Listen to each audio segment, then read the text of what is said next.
Bienvenida o bienvenido, soy Laura y este es el canal de Vigía, en el que hablamos de educación, en el que hablamos de acompañamiento y asesoramiento educativo, siempre intentando darle un toque de humor.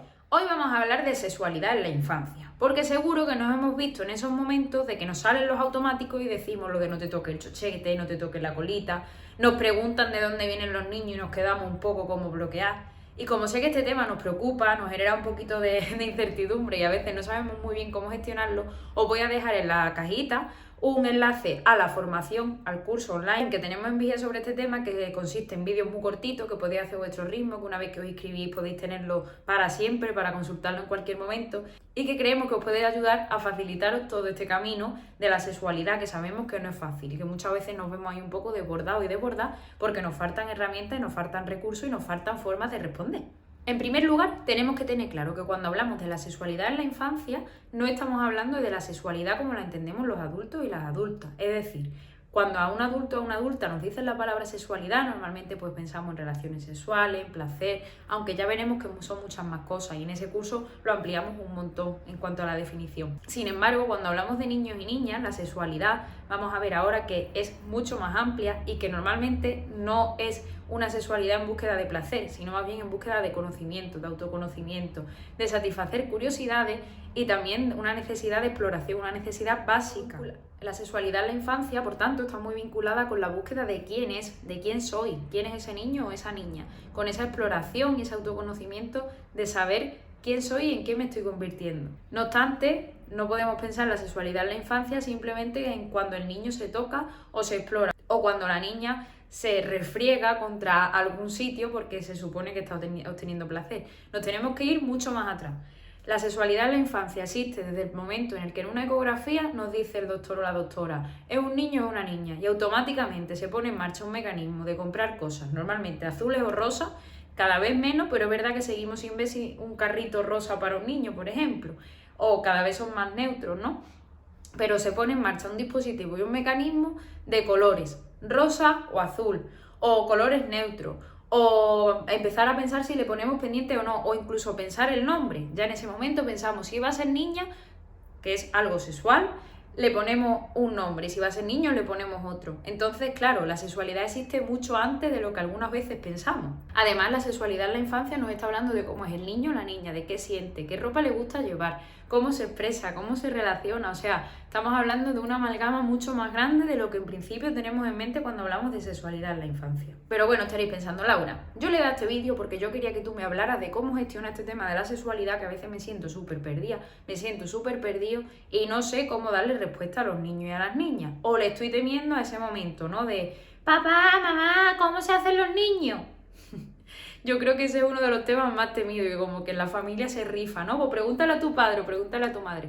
Bueno, pues hay formas. Pero primero nos tenemos que hacer una pregunta y es, ¿cómo yo vivo mi sexualidad? ¿Cómo la he vivido a lo largo de mi historia y cómo la he vivido o la han vivido en mi familia, en mi entorno? Porque esto va a ser muy determinante a la hora de lo cómodo o cómoda que yo me voy a sentir al hablar de este tema con mis hijos, con mis hijas, con mis alumnos, con quien sea.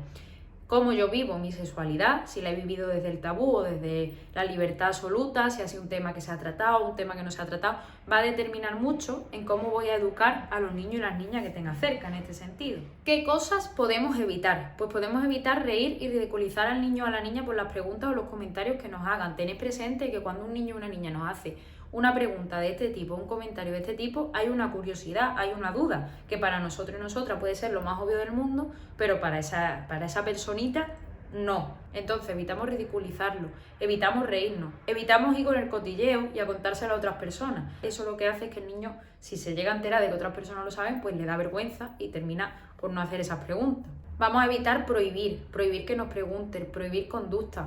Vamos a intentar, en la medida de lo posible, que el niño o la niña se sienta cómoda con este tema. Ahora veremos cosas que sí que podemos hacer, porque evidentemente no va a ser agradable que el niño se baje los pantalones en un espacio público y se explore, ¿no? Vamos a ver qué podemos hacer en este sentido. Pero vamos a evitar, como ya hablamos en otros temas, como hablamos en los límites, las normas, que os dejo por aquí el enlace, vamos a evitar la prohibición, porque la prohibición al final lo que lleva a que nos dé más morbo, nos dé más curiosidad y al final lo vamos a buscar en fuentes que a lo mejor no son tan fiables. Y vamos a evitar no responder las dudas. Vamos a adaptar aquello que queremos responder a la edad que tiene el niño o la niña.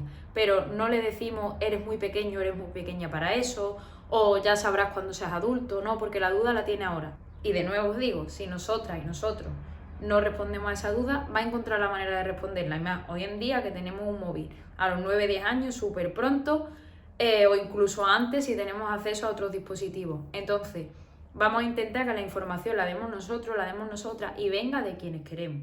¿Qué sí podemos hacer? Podemos tratar el tema con naturalidad. Al final es algo que es parte de la vida. Y adaptarlo, eso sí, a la edad del niño o la niña. Y adaptar el lenguaje y lo que decimos. Vamos a hacerlo desde la comunicación respetuosa, desde el para mí es importante la pregunta que me acabas de hacer. Y como tal, voy a responderla y voy a darle el espacio. Y voy a intentar disolver esa duda o esa curiosidad que tiene. Es un tema muy importante que va a determinar mucho en cómo ese niño o esa niña en su adultez va a vivir la sexualidad. Como os decía, sabemos que hay cosas que no nos gustan que pasen, ¿no? Pues que el niño se explore en público o que haga ciertos comentarios a otras personas. Bueno, pues lo que sí podemos hacer es hablar con ese niño o con esa niña de los espacios, de dónde se puede, dónde no, qué se puede, qué no, pero no porque sea prohibido, sino porque es social o no socialmente adecuado o permitido, ¿no? No es bueno que en clase tú te pongas a explorarte. Ahora, si tú en casa estás en tu intimidad y tienes esa necesidad, pues ¿por qué no? Si es que es parte del desarrollo.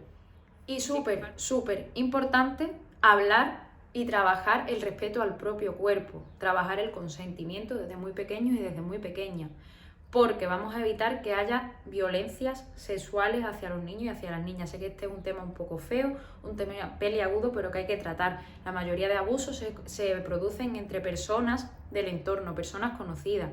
Entonces vamos a trabajar con ese niño o con esa niña el consentimiento y me diréis, ¿pero cómo? Pues mirad, muy sencillo, por ejemplo, el niño o la niña no le quiere dar un beso a su tío o a su tía, o no es una persona cariñosa.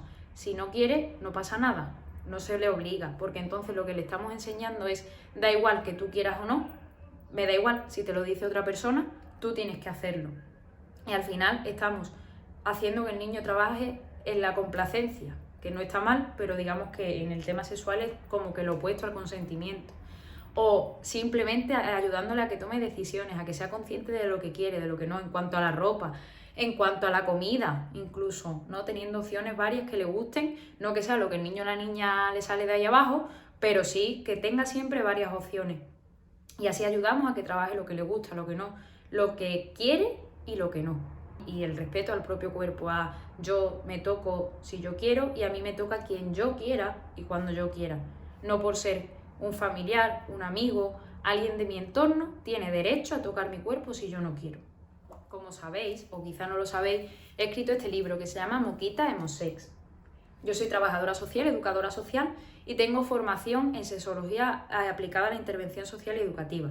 A raíz de eso y de que este tema siempre me ha levantado mucha inquietud y mucha incertidumbre, pues empecé a escribir un blog que se llama igual, Moquita Emosex, y a raíz de ahí lo elaboramos el libro. El libro es un compendio de artículos. Hemos recopilado gran parte de los artículos que están en el blog y es una herramienta perfecta para empezar a trabajar la sexualidad, sobre todo cuando los niños ya entran en los 10, 11 años. Aquí estamos hablando todo el rato de sexualidad en la infancia, que ya os digo que hay cuentos maravillosos que nos ayudan a tratar de este tema con los niños y con las niñas, pero si ya estamos en una etapa un poco más avanzada, pues podemos tener esta herramienta. ¿Por qué? Porque se habla, bueno, os voy a enseñar el índice, no sé si aquí se va a ver bien, si no ahora os lo leo. Se habla de machismo, de feminismo, de sexualidad, de emociones, de tabúes y mitos de la sexualidad, de pornografía, de prostitución. Se habla del alcohol, se habla de autoestima, se habla de seguridad, de la primera vez, de consentimiento, se habla de separación, de la regla, se habla de métodos anticonceptivos, del aborto, se habla de maternidad, de paternidad.